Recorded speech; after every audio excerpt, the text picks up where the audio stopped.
welcome to the Talk of Fame podcast with Kylie Montigny. I hope everyone is having a great day. And on today's episode, we're talking with Sabrina Schoenberg. Born and Yay. raised in Chicago, Illinois, Sabrina is an actress, national champion, ballroom dancer, and founder of the Sabrina Schoenberg RES Foundation. Sabrina was one of the first living people in the United States to be diagnosed with RES and GLHS. Sabrina graduated from Columbia College, Chicago with a bachelor's degree in acting. Sabrina travels around the world as a competitive ballroom dancer. She has defeated several odds, training with some of the top coaches and professionals in the ballroom dance industry, and has become a national and regional ballroom dance champion. While she's not acting, ballroom dancing, and training for the adaptive CrossFit Games, she teaches children in the arts. Since Sabrina was a child, it has been her goal to start a foundation to make people more aware of RES, GLHS, and similar silent disabilities. She wants to tell her story and inspire others to go beyond her self-imposed, medically imposed, or socially imposed limits that have been set for them. She wants others to know that even if the odds are not in your favor or people might doubt your ability to do something, you can do whatever you put your mind to and accomplish your dreams. In May of 2023, Sabrina used her college graduation money to start the Sabrina Schoenberg RES Foundation. Welcome to the show, Sabrina. Thank you so much. Oh my gosh, that was so cool. That was such a good intro. Thank you. So, growing up in Chicago, what first sparked your interest in acting and ballroom dancing? Yeah, so kind of two totally different things. So growing up, just like all parents do, they put their kids in like every single activity just kind of to see what clicks. And at 3 years old, my parents put me in t-ball and soccer and this thing called Babes on Broadway. T-ball and soccer was just not my thing. I like couldn't see the ball. I was so uncoordinated. And I just fell in love with Babes on Broadway summer camp. And I just did all of their shows since I was 3 years old, and it stuck. And I just grew up from there doing musical theater and acting. And then as far as dance comes along, I always danced obviously with musical theater, but it was kind of more difficult to take group classes just because of my learning disabilities and my cerebellar disorder. So I always like was looking for something. And then my mom actually started to competitive ballroom dance. And that became a very significant part of my life, the people at that studio. And I always wanted to do it. But it was just a lot for a little kid to ballroom dance. So I would more just go there with her, and the people there became like my family. And so I grew very fond of the community and of the idea of ballroom dancing. And then my freshman year of high school, I actually didn't make the big musical because they only take like four freshmen usually. And it happened to be that all of my four best friends were the four freshmen that made the Oh show. my God. And so to cheer me up, my mom was like, "You can try ballroom dancing." And I lost my mind. I was so excited. They thought it was literally going to be like a 2 week thing and I would just be done with it. Like I would be over it. And they were so wrong because I am obsessed and it is now like replaced acting in my life. Hey, sorry guys, but I'd rather do ballroom dancing. Exactly. You grew up watching that, then you're just like it makes you want to actually do it more. Even if Right. it might be a phase, like you never grow out of that. Never. No. And it really has combined my loves of like movement and acting because ballroom, it has so many different styles within the like umbrella. So I get to switch from character to character, and it's really cool. Especially in musical theater, like you do basically every type of Right. theater production. It's that Yeah. one specific thing where you just do it over and over again, which is amazing. But I would hate to actually do the same exact thing over and over again. It would just kill me, and I'll probably leave if it keeps happening. Well, what's cool about musical theater is you really it what keeps it interesting, right? Is by doing the same thing over and over and over again, you get to continue to discover new things within the show and build new character traits and build new connections.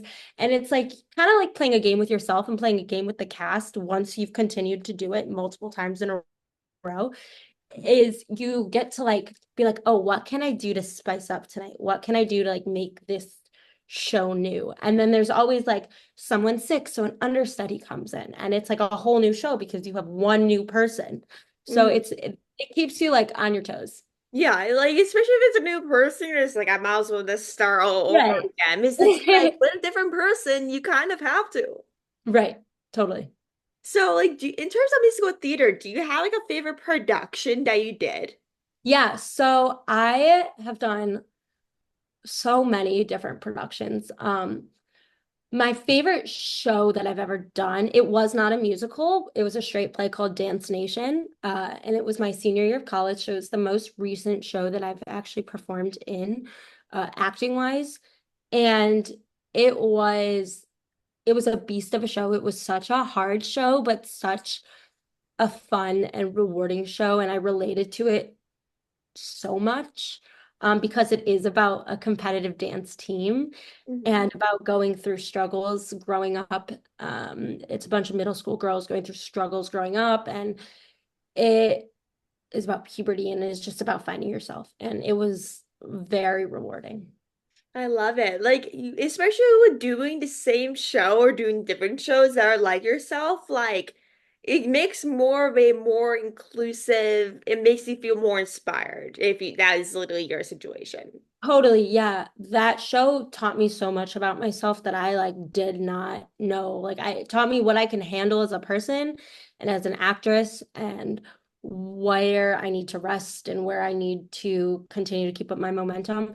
And it also like the character Sophia is the one that I played, and she taught me so much about myself and like brought up so many new emotions in me that I didn't even know I had. Oh my gosh, that's amazing. So, to go about ballroom dancing, share about your journey since you started and how did you become a national and regional champion? Yeah, I so I got introduced to ballroom dancing, as I said, at a very young age. So I was around 9 when I was introduced because my mom did it. And I just did one lesson like here and there. Like I was not competing, not doing anything. Really, I was going to the studio with my mom after my doctor's appointments, and I would just sit there and I would play with all the staff and watch my mom dance. And she was not a professional, she just did it for fun. And then, like I said, years go by, and I kind of fell out of the scene. And then freshman year of high school, I really picked it up, and I would do one lesson like once a week. And then I started to do competitions, not too many. I would do every so often. My biggest awards that I had won at that high school phase of life was top junior, so like top kid ballroom dancer in the region, and then like top showcase, which is basically the routine with all the lifts. But besides that, I really had not done much. I was not very good. It was more just for fun. My freshman year of college, I moved down to the city of Chicago. So I lived in the suburbs, obviously, with my parents. And then when I went to college, I moved down to like the big city. And I had to kind of switch teachers because I wasn't going to be by my parents' house anymore. And so the teacher that I happened to switch to used to work at my mom's dance studio, and I was obsessed with him. He was the coolest thing ever. He was my first crush. He was like a god to me. He was always so nice to me. Like we would basically call it glorified babysitting because I would just play with him constantly while my mom was taking lessons. He would kind of just watch me, and I would follow him around. So when I switched, I got to reconnect with him, and he basically was straight up with me, and he was like, "Do you want to like me or do you want to be good? Like we can have fun or you can like me, and or be fun or you could be good." And I was like, "No, I want to be like really, really good." And he was like, "Okay, then I'm gonna be really tough and really strict." And I was like, "Go for it." Um, and Side note, I love him still. He is the best. We have a blast. He is so fun. But he is tough and really, really strict. And he just kind of saw something in me that I don't think anyone had ever seen in me, and that I for sure did not see in myself. And he had kind of developed a training style and a training program specifically for me of what can we do to make Sabrina the best dancer she can be. And he kind of just went off his own book. Like there was no book for him in order to teach me because of my brain. And we just kind of grinded it out. And COVID was really, really helpful because I had to take a lot of online lessons because we were all stuck in home. So I had to rely a lot on myself and a lot on technique. And so for like 2 hours every day during COVID, we would sit on FaceTime and he would just be like, okay, brush your legs. Okay, get on your foot. Okay, do Bolero basics for 40 minutes straight, no stopping. I mean, I stopped for water and stuff like that. But yeah, we just kind of like grinded it out. And he is like a drill sergeant, but he's like a dad at the same time. And it's amazing. And we have just kind of grown like tremendously throughout the years. We've started with like regional champion, and then I've won some national champions and some world championships. And yeah, now we're here. And the fact that you've known him since you were younger though, Yeah. like in the history, oh my God, I personally would not handle myself.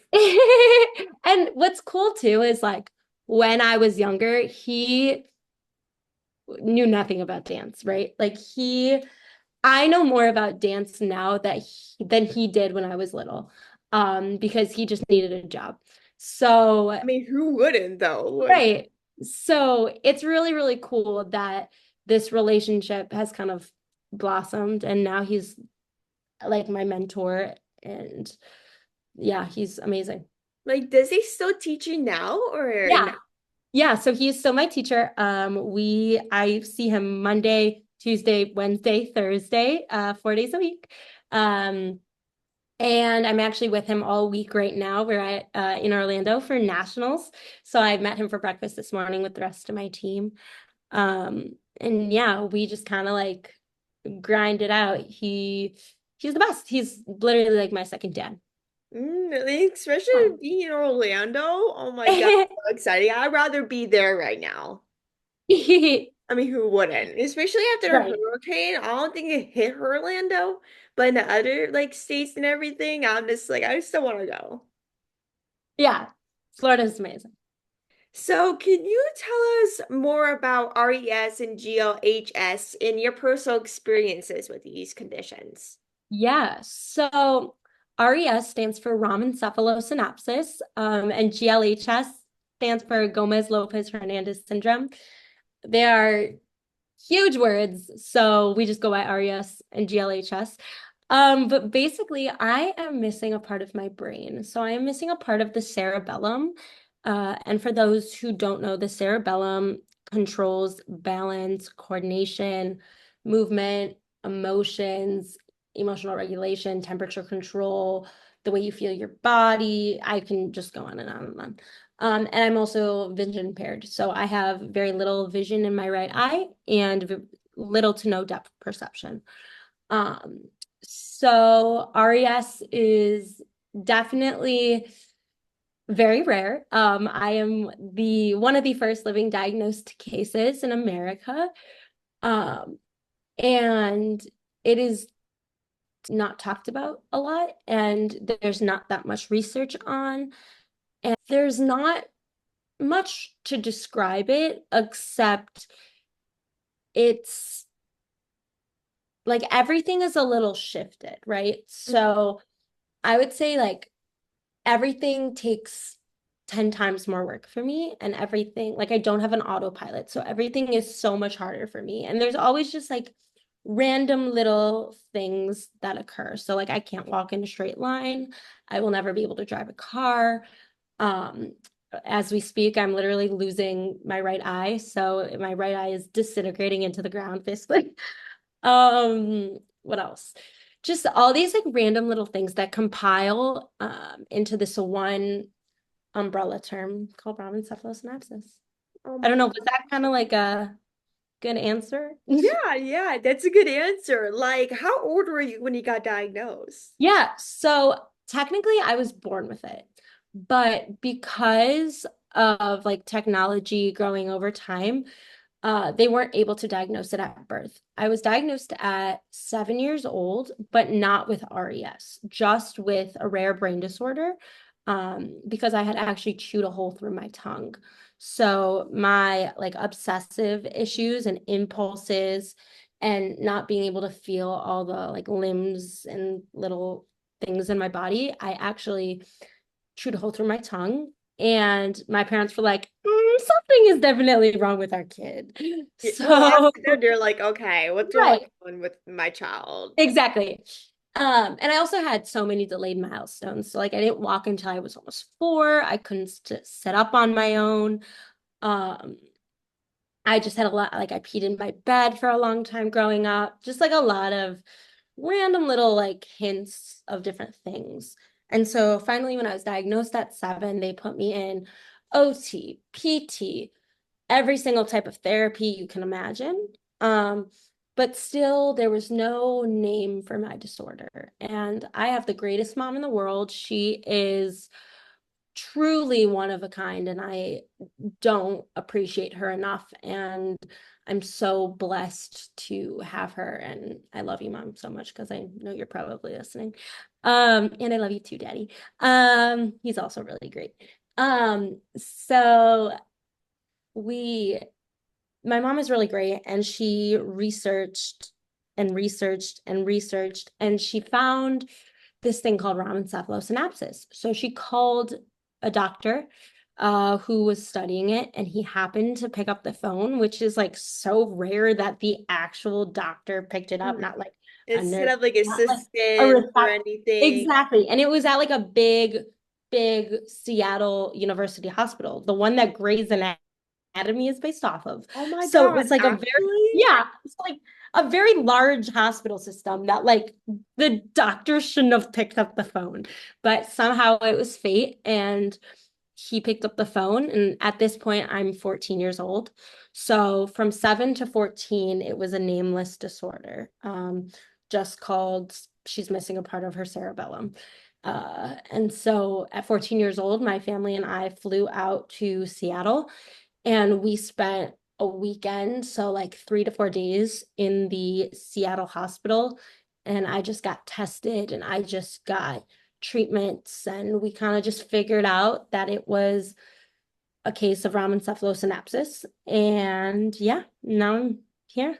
Like to take that long to get a diagnosis is crazy. It's Like I crazy. can't imagine like what you went through that time and trying to figure that stuff out because I have dealt with many health issues and to sit back and not like know anything can Yeah.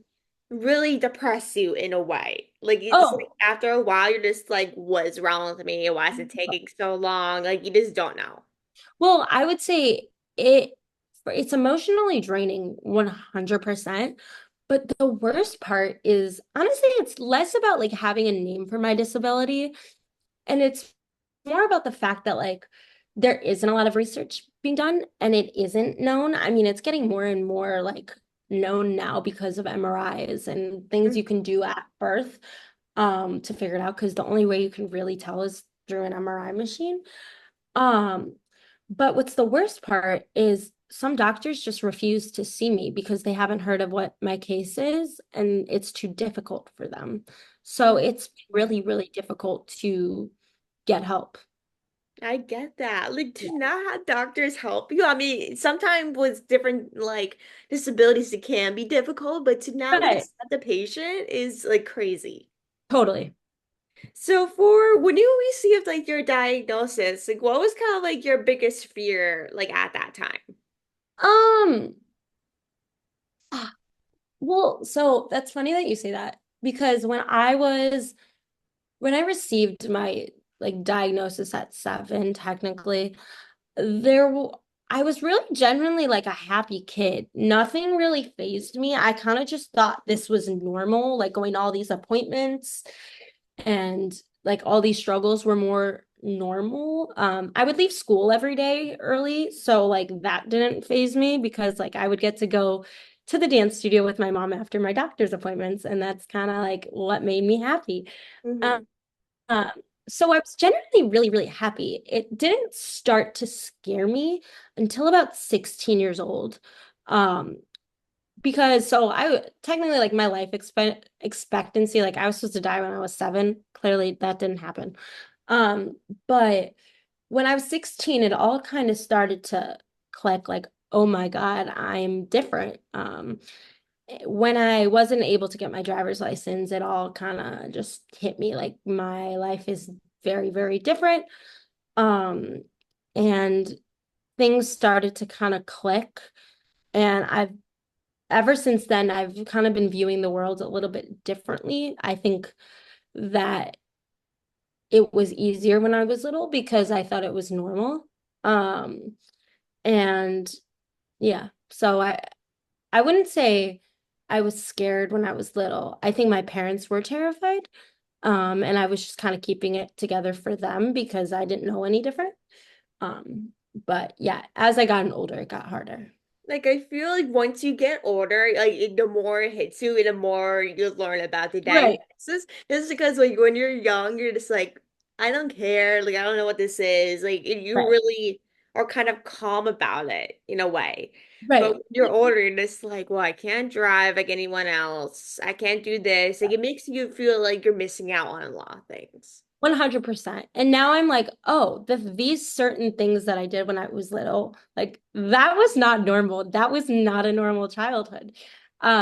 Obviously, I didn't know that when I was 7. Like I just thought everyone went to a million doctor's appointments and like took a million shots and a million pills. Like, I Like don't it's know. like a no, very noble thing for a lot of kids. Right, right.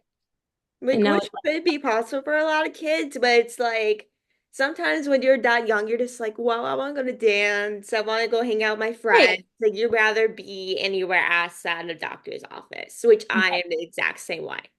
Yeah. So, to wrap up this episode, like, what's next for you? That is a wonderful question. What is next for me? So I am getting eye surgery this month to try and save my eye. So that's next for me.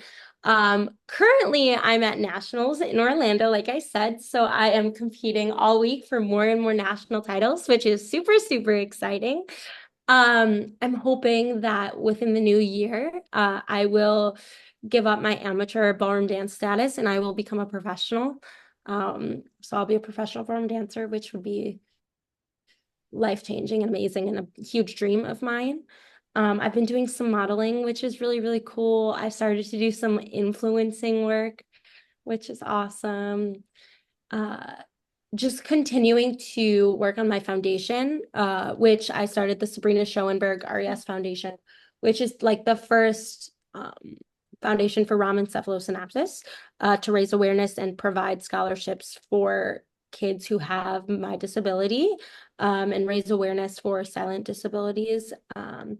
Because I realized that part of the reason why I am so successful with everything that I do is because my parents were able to give me the therapies and the doctor's appointments I needed to succeed. And not all families have that kind of money. So I want to be able to help provide for them. And I want to just continue to raise awareness about silent disabilities because it's not talked about enough. Mhm. Um, and yeah, people just don't realize that just because you look so typical and so normal and so quote unquote pretty, you could be really struggling with something like internally and have some sort of disability. So No, that is well said. Because no matter if you're like all taking pictures and everything on social media, like you don't know what's going on behind the scenes. Like you don't know what they're exactly. dealing with or with disabilities Right. they might have. Like I worked for with a group of disabilities for a few months, and basically, like from what I've seen, it's not talked about enough. Even if No. it's like someone with Down syndrome, autism, like it's not talked about as much as it should. And that's the meaningful of social media is that you could spread awareness about it, especially your foundation. Like you people need more of that. There's just not like enough resources, especially with the one that you're doing with. Yeah, thank you. So that is the best way to wrap up this episode. I hope everyone enjoyed this episode as much as I did. I love getting to have this conversation with you and I loved like everything that you're doing. You're absolutely amazing and just keep up the amazing work and keep sharing your story because it's so inspiring. And I can't wait to see everything that you're gonna be doing next few weeks on social media. That's very exciting. Thank you. Thank you so much for having me. You guys can follow me on Instagram, Brina Blair 425. Yeah, this was amazing. Thank you so much, Kylie. Of course. Thank you everyone for listening. Make sure to like, subscribe, and review, and check out Sabrina with everything she's doing. Hey. And I'll talk to you guys very soon.